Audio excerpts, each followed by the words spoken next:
I want to climb right now. I'm at base camp and I want to get down. I'm not internationally known, but I'm gonna get haste real soon. That was awful. But I'm gonna get hate, don't you know? This is Jessie. This is Kiki. And this is Two Girls, One Haircut. Behind the Pod. Where we talk about the shit we just talked about. But we're adding more stuff, yeah. And it's gonna be ridiculous. Hey, I got a question for you. No. So, you know... What? You know that we're not built for space. I know we're not. We're not built for a lot. I know. For lounging out by the pool. We're not built for a lot more than podcasting. And I'm not even quite sure we're built for that. I was wondering if you had to either spend 4 to 6 weeks and climb Everest and acclimate, or spend 4 to 6 weeks going to the International Space Station and being in space. Oh. Which would you pick? I say that because Both we are don't want to terrible. climb and we don't want to go to space. So which 4 to 6 weeks acclimatizing, or do I actually have to go to the summit? you have to do the whole thing. Oh, Yeah. fuck that. Oh, which is more dangerous, do you think? Oh, Everest. I think space travel has scientists behind it, and Yeah. Everest just has a bunch of granola crunchers who are like, let's go climb a mountain. That sounds like a good idea. Oh, this is so great. I love it. I'm like, no. Well, let's like Jake Gyllenhaal's there. Let's get NASA to like pack all the tampons for our Everest climb. Oh my God, can you imagine having your period on Everest? No. I never thought about it from that perspective, but like you're there for 4 to 6 weeks, you're gonna at least have it once if you're lucky. Oh my God. I was Maybe you're thinking- so cold, it's He's- like, no, you're not gonna get it. I was thinking about like your age, right? Because they talk about, so he climbs and he's like 42. Mm-hmm. And first I thought, oh dear God, he's a year older than me. And he's climbing Everest? But then I think for maturity wise, mentally, you can't do it young, because he tells all these stories about these young guys who were like Sherpas or not, and they're all like teens or like Yeah, because the early prefrontal 20s, cortex hasn't developed, and they're like, this sounds like a great and idea. they don't like hook in, and they don't think they need to do this, and they all die. Yeah. All of them. And I'm like, I feel like it should be like, you're not allowed to do this under a certain age. Like Yeah. there's like a window. It's like, it's kind of like you can't be president if you're younger than blank. It should be like, you have to have done this many things. You can't be this young. I just feel like they need to have like a massive checklist for you to be allowed to do this. It's seriously insane to me. So one of the things we didn't really talk about in the episode, we touched on it at the end, but all the bodies that are on Everest. Oh my God, there's so many bodies. Which is crazy to me. But when you think about it, it's cold, right? So you got They're automatic preserved. refrigeration, and then lack of oxygen, which they need oxygen to decompose. So you've got like this perfectly refrigerated preserved.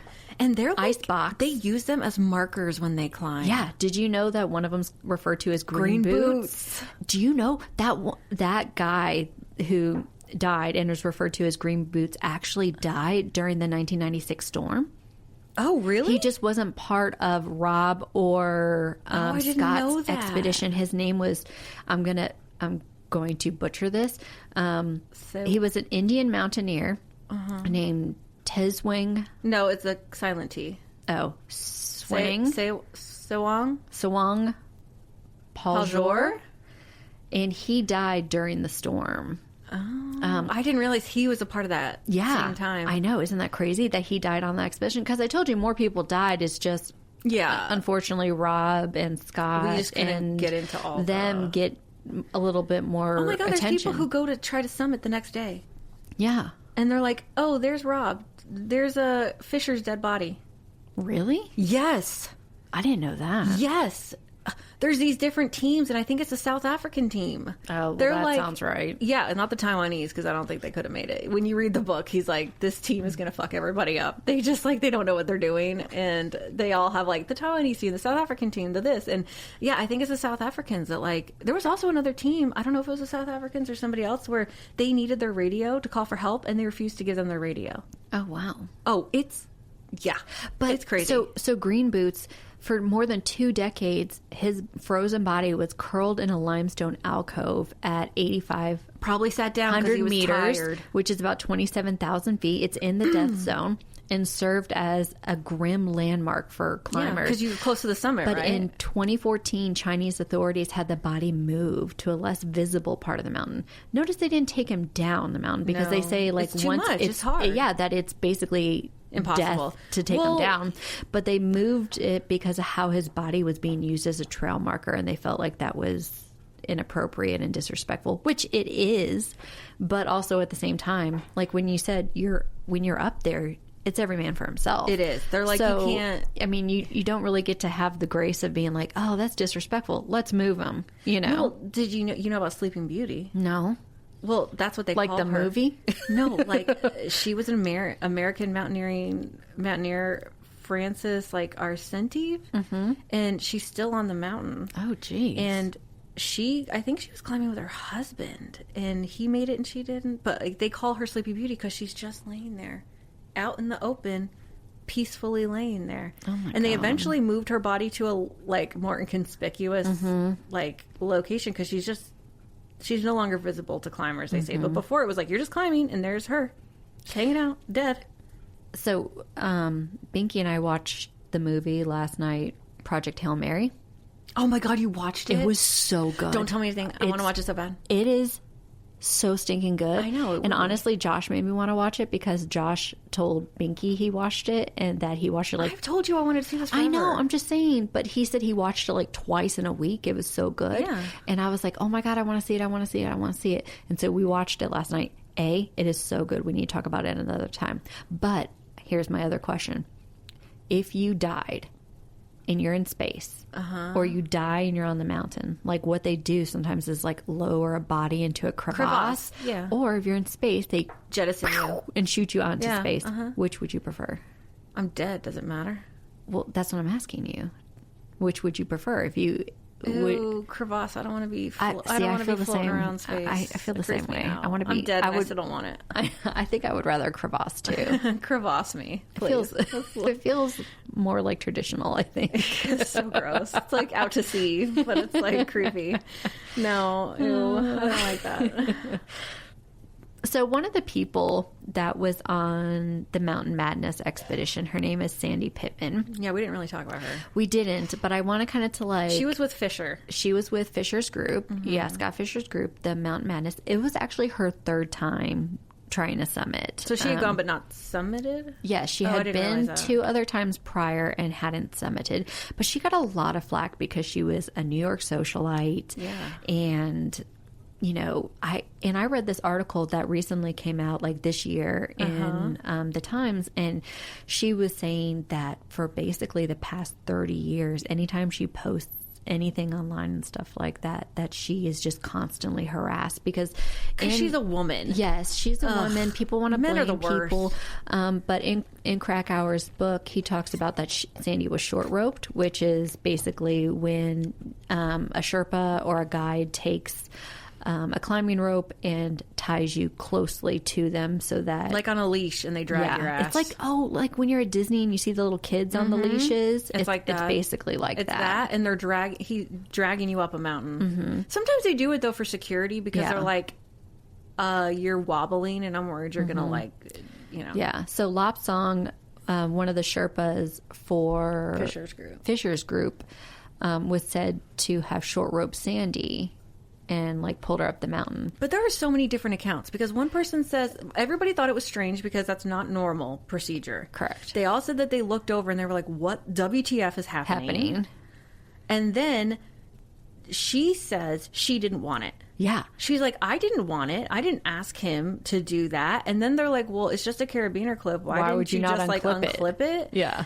But he said then one time he said that he did it intentionally and that she wanted him to get him to the top. And then another time he came back and he said, no, I thought she was a different someone lady. else. I thought she was a different white lady. I thought it was a different lady and I was helping her, and then I realized who it was and I unclipped her. Yeah. Now, that is believable at that altitude, because there's an entire conversation that Krakauer had. He had told Harris's family that he saw him, had a conversation with him, and he walked off like into the abyss of the snow and went off a mountain. And then he realizes later it was somebody else. It was somebody else he had a conversation with. And they realized, because they both had the conversation, and they're like, no, I had that conversation. He's like, no, I had that conversation. And they both thought they were talking to somebody else. And they're like, how did I mix them up? One of them's like 6 foot something. One of them's like 5'2". How did I think I was like talking mixing to up these people? Yeah. Oh my gosh. So I believe that you could be confused. Yes, but then he did come back, like, in a later account, the Sherpa, and said that basically he did it because of Scott. Like, he was so loyal to Scott, who was, you know, the leader of his expedition. Fisher wanted everybody to... And that he just really wanted to, like, help him get as many people to the summit as possible. And I will say, like... At first, I kind of felt like Sandy was getting the raw end of the deal. Like, I'm like, everybody's always looking for somebody to blame. But also, when you read the book, the quotes aren't great. No, but that's what I was saying is, here's the thing, Keeks. I went back and read one of the original articles that she wrote. Oh, about the climb? Yes. And she says, all my personal stuff is packed. She wrote in a breathless dispatch from Central Park West, I wouldn't dream of leaving town without an ample supply of Dean and DeLuca's Near East blend and my espresso maker. That is a direct quote from her. Yeah, but don't you think she's feeding into it because she was writing for Vogue? Yes, but that's what I'm saying is, like, the woman, you know, I think... She's sitting here 30 years later being like, I didn't deserve this. But I'm like, I think you absolutely deserve... Oh. You are the architect of your own doom. Yeah. You are saying this and quoting this and putting this out there for everybody to read. So when people think you're an entitled socialite, there's a reason for it, because... people are hauling up your satellite phone and your coffee and all these other things onto the mountain. And then you're sitting there going, I forgot that was her satellite phone. Yeah. And then you're like, I'm not entitled. Yeah. In the book, and you're like, yeah, you are. In the book, they talk about how, like, because you're not hauling it. So she does. You don't haul your own stuff, Sherpas. And back then, it was like the policy was a Sherpa, 1 or 2 Sherpas per group, right? So it was like 8 or 9 people, and there was 1 or 2 Sherpas. And now it's a Sherpa per person. Yeah, basically. Like, that's the new policy. They did some stuff to try to improve, like, safety measures. At one point, they tried to make it really expensive to get, like, a permit. That didn't really work because there's 2 ways out, like, you know, different countries. And they talk about how they're like, she insists on having her satellite phone carried up, which is very heavy. And they're like, it didn't even work above Camp 3. Yeah. And she still was like, you need to bring it. But it's not, but it's the Sherpas doing all the work. Yeah. But then, like, they get down, right? People have died. Yeah. They're below, they're not even at base camp. They're in, like, Kathmandu. Oh, right? so they're, like, and they're done. They're in a hotel. And they, like, Vanity Fair's there reporting and stuff like that. And they're like, oh, she's here. She's got her Hermes catalog on her nightstand. She didn't give anybody credit. Anatoly Bukharev is the reason Sandy Pittman's alive. Because he was the one that wandered out into the whiteout conditions and literally hauled her ass back because he was like, Sandy, you need to get up and walk. And she was like, I can't. And he literally carried her ass back to camp. And when they are in Kathmandu at the hotel doing pictures and interviews and all this stuff, because they know other people have died and stuff like that, and they're like, Sandy, the men who saved your life. And she's like, what men? She didn't give them any credit. Like, she gave them nothing. Are you kidding me? She feigned like she had no idea what they were talking about. And I was like, ew. I was like, see, that's shitty. Yep. Because I'm like, you don't have to be like, I'm useless and I didn't do anything for myself, but to not respect the people who lost their lives. Yep. Like, that's, or risk their lives to save you. That's, see, that really makes me not like her now. I know. And then like one of her other people who was on the expedition, Charlotte Fox, said, she's like, well, Sandy's a strong woman and she's committed. Maybe she doesn't know how to say thank you for saving her life. Someone saved you from dying on Everest. You say thank you. Mm-hmm. It's really not that hard. Danka. I know. There you go. I know. God. I know. Oh, that's awful. Can we talk about the freaking trash? Oh, yeah. Yeah. There is so much, like, think about it. People can barely get up onto Everest. There's so much trash up there. Apparently, there's something like, I looked it up the other day because I was like, how? They call it the world's largest garbage dump. And this is according to like National Geographic, that there's over 50,000 tons of garbage up there. These people... 50 metric tons of human-made waste, including shredded tents, empty oxygen canisters, and mounds of frozen human excrement. Because, again, it's cold and ain't nothing going anywhere. And also, they get stuff up there, and people don't want to bring it down. They can't bring it down. Mm-hmm. They start dumping stuff because they're exhausted and they're trying to dump weight. Yeah. And they actually... Well, like, so Rob Hall started, like... before he died, something to like help clean up the mountain. Yeah, an effort to they like down. took off like tons and tons of it of trash, and now they have like incentives where the Sherpas get like bonus for every can of oxygen they bring back. Yep. Because regular people ain't gonna do it. Yep. Do you know that like researchers have found microplastics from like the synthetic climbing gear and apparel that is like embedded in the mountain snow and in water that's melting from Everest, so it's getting into their rivers and stuff too. Oh my god. I know. That's so another reason why people don't need to be doing this. I know. And so they used to have like a deposit scheme where they had to pay like $4,000 and they would get it like a bond, like bonding out, and they would like get it back when they brought down at least 18 pounds of garbage, but that they said it failed to show tangible long-term results because these people were like, well, I'd rather just like I don't care because they're rich, entitled. Yeah, because they're like, I don't care about the money, I'll just like eat the money versus like bring stuff down. Oh my god, that's awful. So now climbers are typically required to buy specialized biodegradable blue bags for their waste and carry them back off the mountain. Yeah, they like should when they're done. They should be. Oh my gosh. Yep, it's crazy. You would think people who appreciate the mountain would want to take care of it instead it's just an ego trip, and they all just want to be able to be like, oh, I climbed Everest, look at me, and it's like, ugh, ew, who are you? Gross. Exactly. We need like PETA for mountains. I feel like, and this is from a non-hiker, but I always feel like when I hear about people camping, leave it better than you found it, right? It makes me think of like Jurassic Park when they're like, the second movie when they're visiting, they're like, put the trash in the bag and make sure you carry the bag with you. Yeah, and they say, oh, bring it in, bring it out, pack it in, pack it out. Okay, gotcha. Yeah, that's what they say. As like what you take with you, bring you it in, bring it out, pack it in, pack it out. No.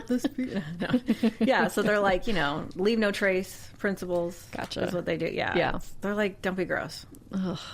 I don't like that at all. Don't be lazy, you motherfuckers. Pick up your trash. I mean, I'm like, don't be lazy, but then also these people could barely get their asses from Camp 4 down to base camp. So I'm like, well, I'm eating a gummy. I'm sorry. I feel like, I don't know this. This is just Jessie thinking out loud, but I feel like most people are probably Americans thinking this seems like a good idea, right? Yes. Rich, entitled Americans White who men. are like, hey, let me go do this. And, whatever kind of a mess I make, Also, it's they fine. feel- Somebody else will. They have that superiority, like stuff's not going to happen to them. And Yeah. Mm-hmm. It's just, I think we said it before, men are terrible. men are the worst. Ew. But apparently Sandy Pittman's the worst too. Oh. Because She's got like a guy mentality. back to her, one of the people that talked about her said, Sandy is unfortunately totally self-absorbed. Explains an old friend who forgives her for it. She missed signs of distress in her marriage. She sees motherhood her own way. She's missing the signs that she rubs people the wrong way. She just doesn't get it. Sees motherhood the wrong...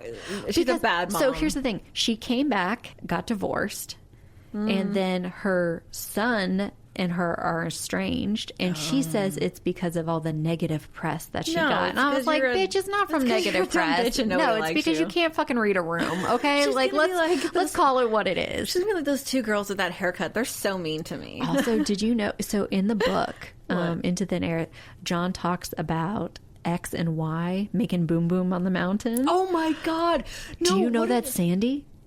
Is that? Yes. She admits to it later that she goes, I was X. So she was still married, up on the mountain, fucking somebody else. Oh no, but the Sherpas don't like it because they're like that. They think it's disrespectful. They think it's disrespectful and it's bad juju. And they say, what do they call it? Soup? They're like making sauce or getting saucy. Oh, making sauce. I think that's what it is. They make sauce. It's bad for a mountain. It's bad vibe. And I'm like, well, if there was a vibe that killed this trip, it was Sandy getting randy all over that mountain. And also, I love that Loft saying was like, Scott, you have to tell Sandy to stop. Make sauce. Make more sauce once they go above base camp. It sounds inappropriate, but that's exactly how he phrases it. And all I'm thinking, Kiki, is that throughout this entire book, Krakauer is talking about how he just feels like death the whole time. And she's like, she's like, let me get my rocks off. And also this other guy is like, let me get my rocks off. Like, because they're both to blame, but right? apparently she slept with a lot of people. Nah. Yeah, he said that she was sleeping with somebody, but also kind of sleeping around. That's what he says in the book. You have that much energy that after climbing to base camp, I am meeting some stinky stranger who's not showered. It's all that espresso she packed. She's fucking like a jackrabbit. She's like making her little espressos. She's got all this energy she's got to get out. What we learned is you don't need oxygen. You need espresso to get you on the mountain because you just need a direct IV to get it on the mountain. Oh my God. But then think about it. Like as you climb out of base camp, right? It's even apparently it needs to be the Dina DeLuca espresso. Yeah. Apparently I've been drinking coffee wrong my entire life because you ain't making enough sauce. She needs the sauce to make sauce. God. You get up higher than base camp, and it's like these little rickety tents on like these rocky mountains. Oh my God. With like shale everywhere and like cold conditions. Ow. And it's like hurting, and you're just like, how you doing? I know you got nothing else to do other than acclimate. I don't know that's the way you need to acclimate. I would be like, how you doing so we can put our body heat together and stay warm, but I ain't how you doing to like get it on and get saucy. Oh my gosh. We're not doing that. Let's get it on. This is insane. Oh my God. Beck? Yeah. So the guy who stumbles back into camp and he loses his nose and all this stuff and he was blind. They like put him in a tent in 4 and they're like, we'll come like rest because we'll get you down the mountain. They had to like get a helicopter to come up, which is like really risky, and it had only been done like one other time or something like that. And his tent, because of the storm, falls in on him, crashes down on him. He doesn't have functioning hands because he has frostbite and they haven't been amputated yet, but he loses both his hands and his nose. He literally does. It's crazy. And John goes to say goodbye before he goes down and thinking, I'm going to find him and he's dead, right? He's like, there's no way he survived the night. He's in such dire straits.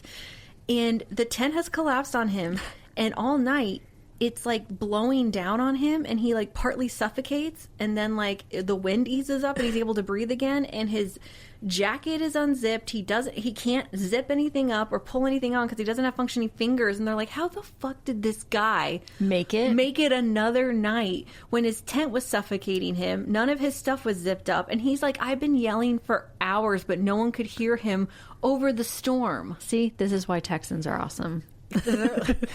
They are made of some tougher shit than anybody else. I know, they can handle the heat and the cold. It's crazy. I'm like, oh my God, this guy, he is like just determined to live forever. I can't. I'm like, I want to hear what he has to say, because Krakauer survived and made $1 bajillion off of this, and he's like, it's the worst decision of my life. And that guy doesn't have hands and a nose, and I don't hear him coming out being let's do it again. He was like, I didn't even tell my wife about this trip. Oopsie. Like, that's what he says. Oops, I forgot. I forgot to tell my wife. Whose wife is named Peach, by the way, which is like such a Southern thing. So I was like, oh my God, Peach. I'm like, she didn't dump your ass when you came home. You're so lucky. I know, you have no hands and a nose. Like deal breaker. You climbed a mountain without my permission. Deal breaker 1. Deal breaker 2. You don't have a nose like Voldemort. I'm cooling on you. And now you've got like T-Rex arms. T-Rex arms. You can't even hug me. Oh, this is mean. But he did do it to himself. I mean, nobody made him. Nobody made him go up blind. And also nobody made him say, keep climbing in spite of the fact that he couldn't see anything. Crazy. I think we've learned if you're a Texan, you're probably okay on the mountain. Only Texans should climb mountains, in spite of the fact that Texas is flat as fuck. Rich, oil, barren Texans should climb mountains because they can afford it and to lose their nose. And everybody else should just stay home. Stay home. Including us. I ain't going. No, I think I'm going to have to go rest the rest of the day just because of I'm this. cold after talking about this. I'm so cold. Oh my God. This is Jessie. This is Kiki. And this is Two Girls, One Haircut. Bye. Bye. Hey, this is Jessie. Real quick, before you go, if you aren't doing this already, please don't forget to follow us, rate us, and leave us a review. You can find us on Apple, Spotify, YouTube, and iHeartRadio. But 5 stars only, people, because really, who needs that kind of negativity in their life? And if you've made it this far, you're basically family now. So act like it and share the episode. Okay, bye.